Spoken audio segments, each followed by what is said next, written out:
A cubic solid is made up of two elements, x and y.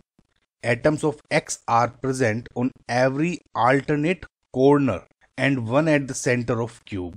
So x जो है आपका वो alternate corners पे है और एक center पे है, right? Now जो y है, y is at 1/3 of the total faces. The empirical formula of the compound is. Now guys, अगर आप इसको देखिए, क्यूबिक सॉलिड है, ये एक पूरा यूनिट सेल, राइट? ये सेल का जो आपका साइड है उसका मिड पॉइंट है, सेंटर ये है।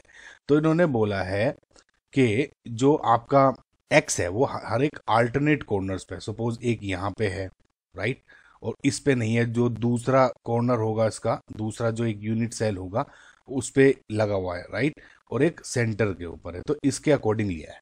नाउ वी नो कि जो आपका स्फेयर है उसका सेंटर पे तो पूरा का पूरा 1 यूज होगा पार्ट, लेकिन जो कॉर्नर वाले होते हैं वो 1/8 तो। नाउ वी नो किसी एक यूनिट सेल में टोटल 8 कॉर्नर्स होते हैं, राइट?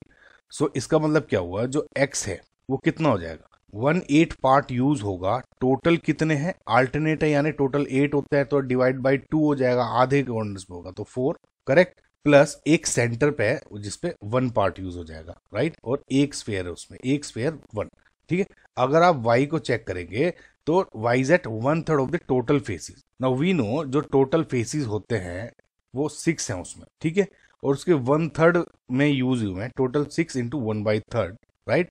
अब एक स्फेयर, अगर एक फेस में, इसमें जैसे क्या होता है कि कॉर्नर पे 1/8 पार्ट यूज होता है, सेंटर पे 1 पार्ट यूज होता है, तो अगर जो फेस है उसके जो यहाँ पे होगा सपोज, या यहाँ पे होगा, उसका हाफ यूज होता है, राइट। तो इसमें हम आप हाफ से भी मल्टीप्लाई कर देंगे, करेक्ट। अब इसको यूज करें, ये क्या हो जाएगा, 1/2 + 1 = 3/2, या इसको बोल दे 1.5। लेकिन और इधर क्या हो जाएगा, y, ये हो जाएगा 1। तो इसका मतलब x 1.5 है और y हो गया 1। इसका मतलब आपका जो करेक्ट आंसर है इज 2, करेक्ट। आई होप आपको गाइस ये समझ में आया होगा।